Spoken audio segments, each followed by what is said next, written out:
for joining me for our second episode of Noble Thoughts, sponsored by the All Indiana Podcast Network. Violence against women, it's a major public health problem and a violation of human rights. That's according to a 2024 report from the World Health Organization. Researchers say it causes serious health problems for women and their children.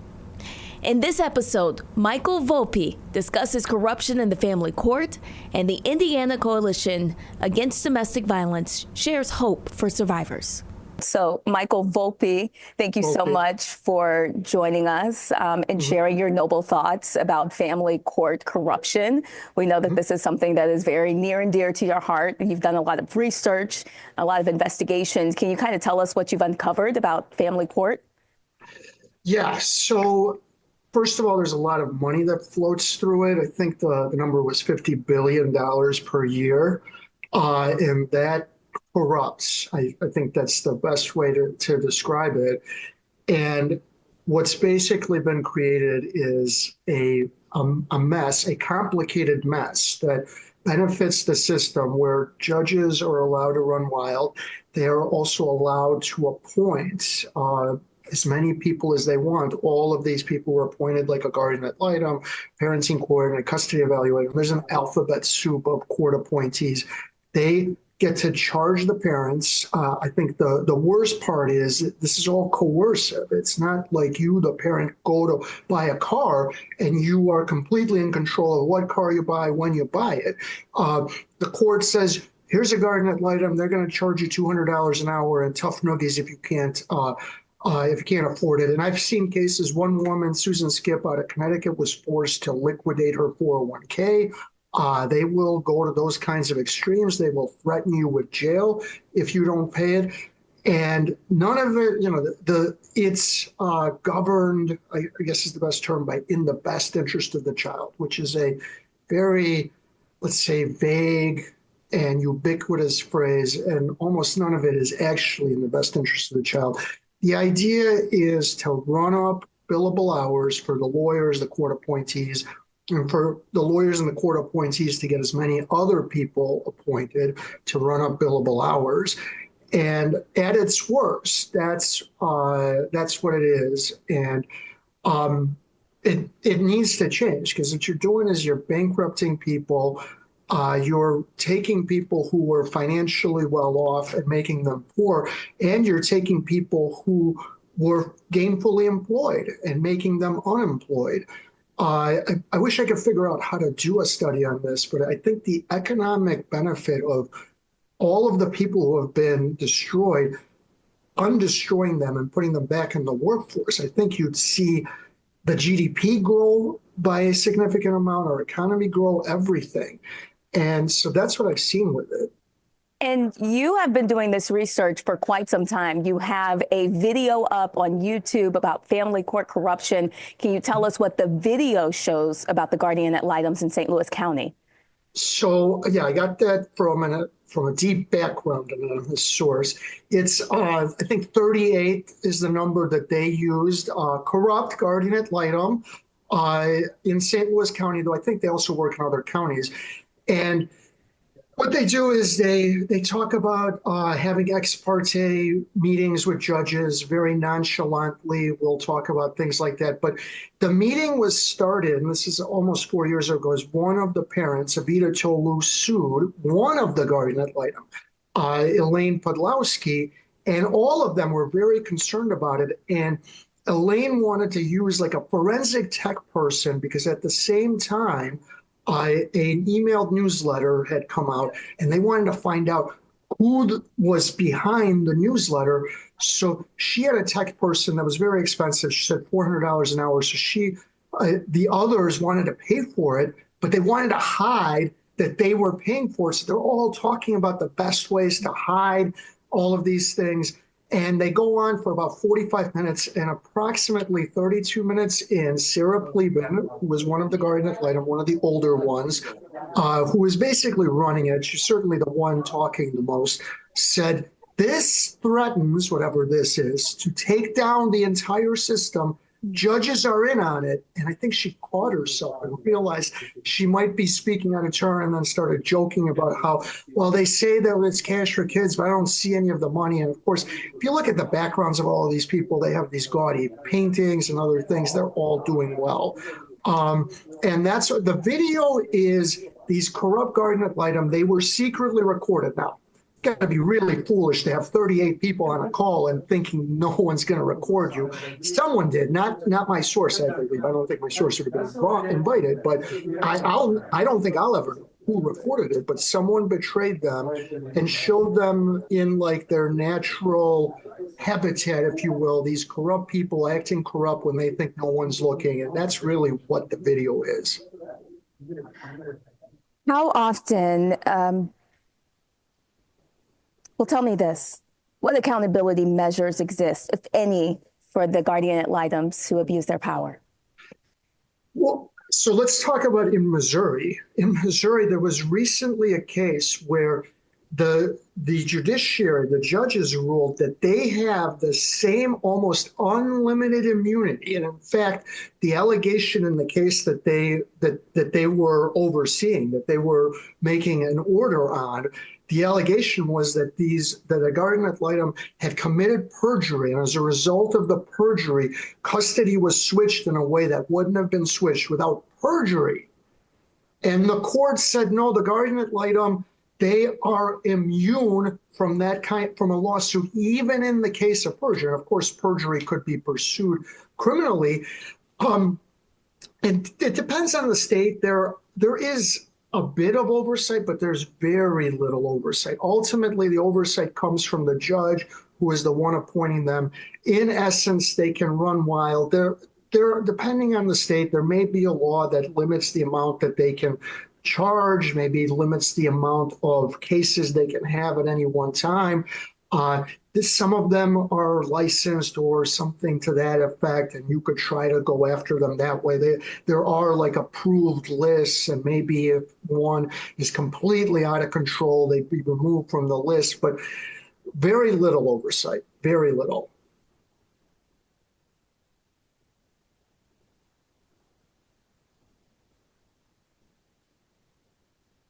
Do you find that the court sides with the wealthier parent more?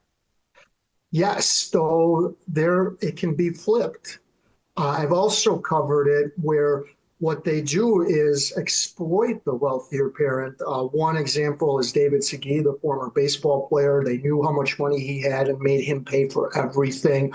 Gabe Shapiro, who he and his family started JPay, same kind of a thing. But yes, for the most part, they will side with the wealthier parent because the wealthier parent is the one paying for everything, and they're the ones who are going to get a bunch of lawyers. Those lawyers will come in aggressively more times than not, though I've also seen the wealthier parent get exploited based on their wealth. I know that you went into journalism after your own battle in the family court system. Do you see that journalists face any kind of blowbacks from having conversations such as this? I didn't go into journalism after. My own custody case is relatively recent. It was in 2022, 2023. But do I see, I guess, yeah, maybe. One of the first stories I tried to do about a guy named Chris Mackney, and I wanted to do it because he had recently committed suicide. I had pitched it to this website. My editor had approved it. We wrote it up. We had a story done, and the head of the website said, not only are we denying this, but don't ever bring us anything like this again. I think this is changing, but the media treats this as a private matter, your custody case, your divorce. And also, he said, she said, we don't want to get involved because one side is saying this, the other side is saying that, and it's not our job to figure out. Now, court is not a private matter. Yes, your children, in one sense, is a private matter. Your divorce, in one sense, but when it gets to court, that's not a private matter. It is a matter of public interest, how judges decide custody, how judges decide child support, how long these things takes, whether a judge is biased towards a man, whether a judge is biased towards a woman. Those are not private matters. those are matters of public interest. But I think the media doesn't view it that way. The media has been trained, and I believe by the judiciary, to view this as like it's a private matter. It's he said, she said. You don't want to, there's so many stories to cover. Just ignore these. These are not the ones you want to cover. Anything else you'd like to say, Michael Volpe? I think that the reforms are not necessary. They're not that simple, but they're not that hard. What's hard is getting the will of the people to see that reform is necessary. And the blowback is huge from the system, from the lawyers, the judges, the guardian ad litem, and the therapists. And what you need is for the people who aren't going through this to see that it's a problem, to push the legislature along with the people who are going through this. The people who are going through this are putting pressure on the legislature, but they're a relatively small amount of people. What you need is for the masses to see it. And that's what we're doing here helps that. And it's, we're one brick in the wall, but you got to have a lot of media coverage of this and a lot more than has happened. But I also believe over the last, let's say, 5 years, the coverage in the media of this has exploded exponentially, and I think it'll continue. So I do see reform coming. It's already coming. And over the next few years, I think it'll come even more. There was something that you said last time that we spoke that was very impactful to me. You said that people are starting to find out. They're noticing their friends and their relatives, and they are starting to notice that there's corruption within the family court system. Yes, and I think primarily because there's no longer the stigma. If you're in a nasty divorce, it used to be you don't want to tell people because it's a shame on you. And I think people are realizing it's not you that's doing this. It may not even be your ex. The system is causing it. So more and more people are speaking out. And yes, and they're speaking out to more and more people. So that's how the general public is hearing about this, because your cousin, your colleague, your friend, your sibling, someone else is going through this, and they are now telling everyone. Whereas 10 years ago, you didn't want to tell anyone because you felt like this put shame on you. I think instead of the shame being on the people going through it, the shame is where it's supposed to be on the judges, the lawyers, the therapists, and the guardian ad litem. And that's why I think the things are changing. Michael Volpe, thank you so much for sharing your noble thoughts. Thank you for having me. We built this show to support sponsors. If you'd like to advertise on this podcast, please contact me on social media at BNobleTV. We're actually going to start with the evaluation director, Ms. Colleen. I want you to talk to us a little bit more about what you're seeing and the data that you're seeing that's coming in. Yeah, well, at the Coalition, we center listening. We want to really understand what's happening in our communities and what's happening with survivors in order to build programs that are really responsive to their needs.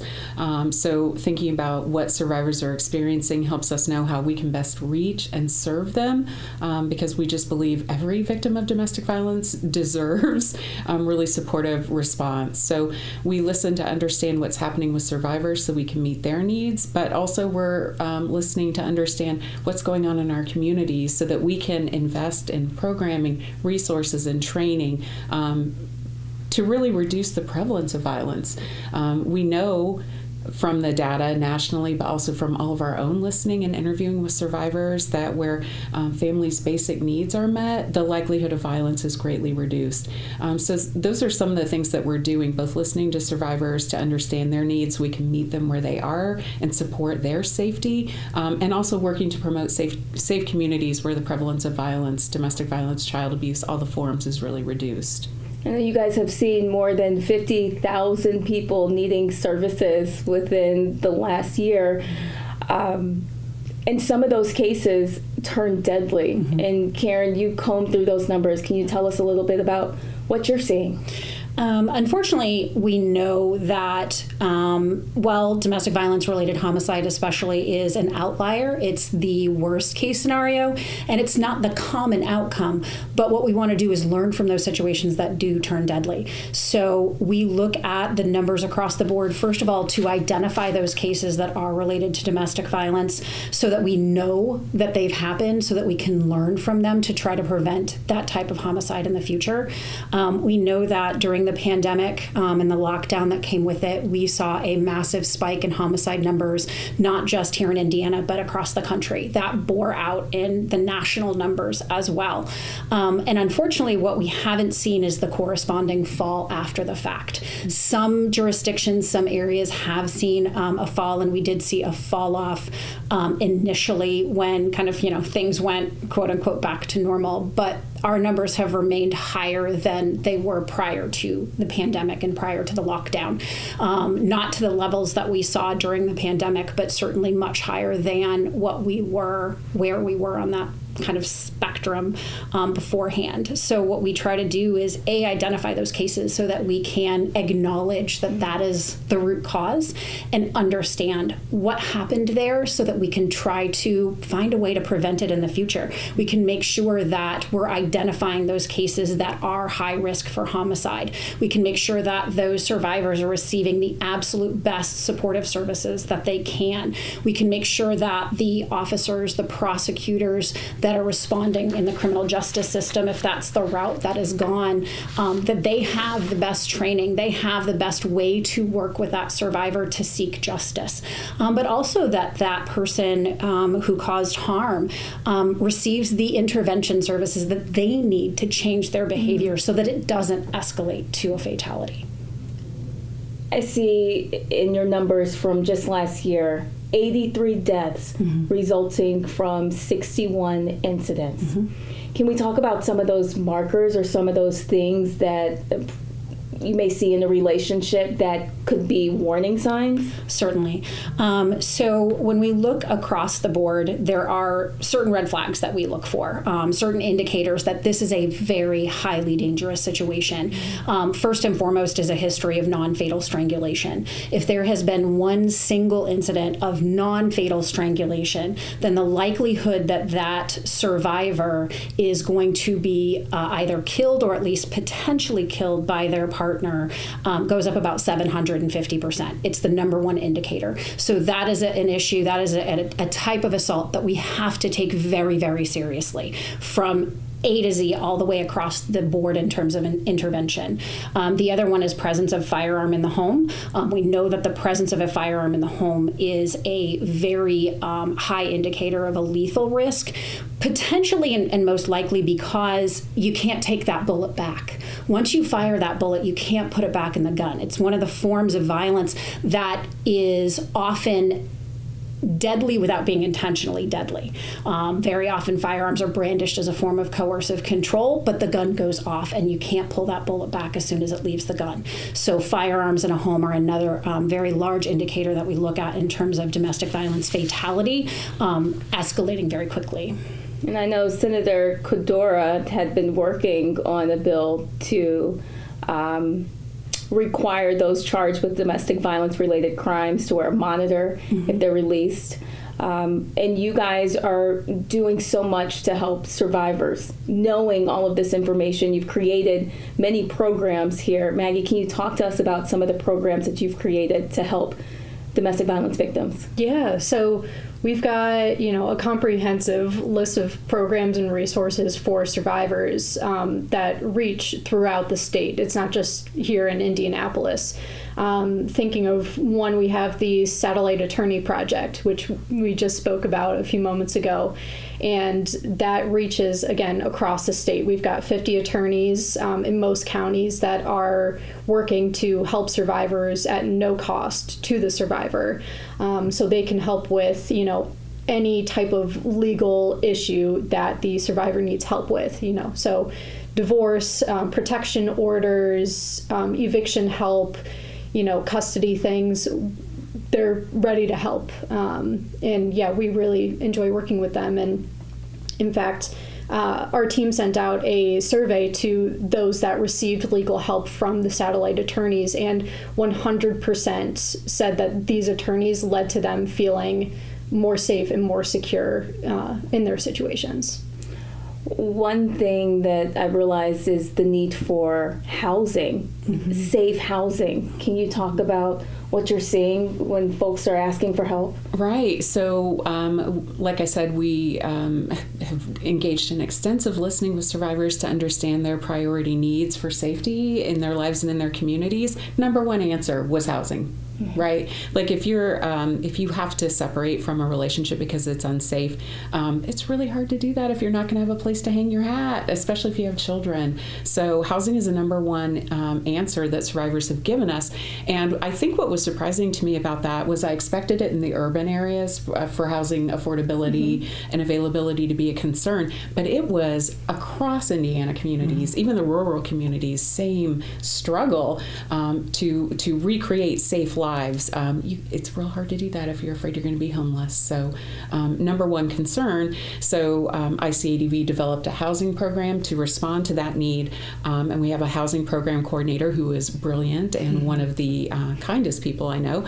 And she works with our member programs all over the state to help survivors identify, because it's a really hard system to navigate. So helping survivors identify points of entry into that system and opportunities to find affordable housing within their communities so they can rebuild safe lives. So that's what we try to do, is just really understand what are survivors' priority needs.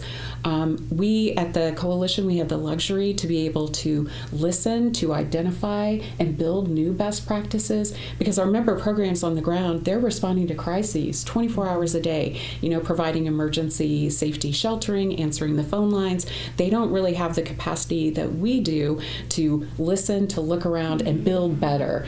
So that's what we do, is we get to listen to survivors, identify their priority needs, think about how can we best meet those needs across our programs and across our state, and then we support our member programs in doing that, in building better to reach more survivors on their own terms and to foster their safety. We want to be as accessible, as supportive as we can be, because the number two answer survivors gave us when they talked about the struggles in rebuilding safe lives was the amount of judgment that they face from all sectors related to their decisions. They said they face it from friends, from family, from the workplace, but also from service providers. So they said, if you want us to be able to reach out for support to change our lives, make it easier. Make it easier. We need back-end support and resources, but we need front-end feeling that we'll be believed and cared about. What do you guys have to say to people who are listening that may feel hopeless? The hope is there. The hope is there, the safety is there, the support is there.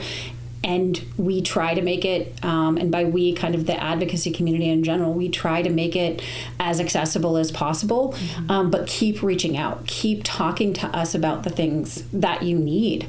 But also, I think part of it is also don't be afraid to tell other people what you need. There are a lot of family members, a lot of friends, a lot of folks who will look to the individuals who they know, and they will identify this, they will see this, they will, suspect that this is what is going on. But for various reasons, they may not want to reach out. They may not want to say something. They may feel like they don't know how to help, and so they won't ask the question. But for survivors, a big part of the challenge and one of the biggest barriers is the shame that has been put upon them. I don't say that they feel, because that shame doesn't come necessarily from them. It's given to them as a part of the coercive violence, as a part of what they see coming back at them. And reaching out to those folks who are your safety, who are your support, and saying, this is what's going on, this is what I need, even if it's just to say, this is what I need you not to judge me. I need you to believe that I'm doing the best that I can with what's in front of me.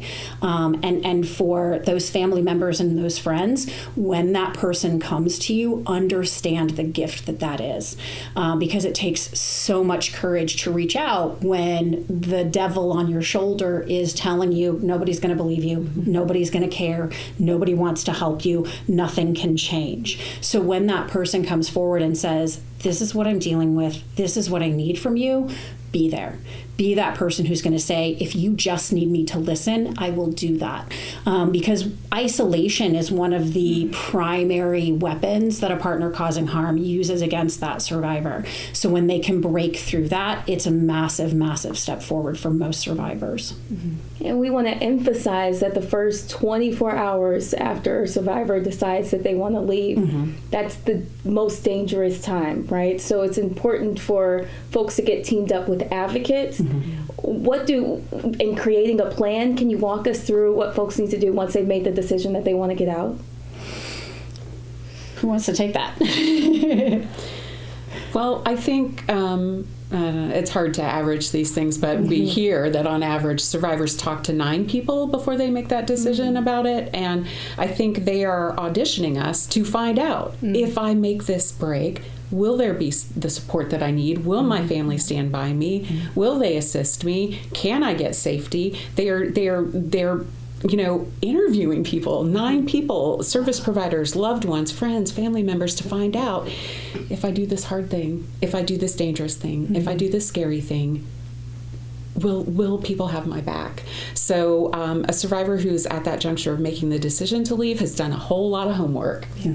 And we can just support that homework by helping them with safety planning, helping them with the resources that they say that they need, but also just continuing to provide emotional support throughout that time because it hurts, because you really care for that person you're involved with.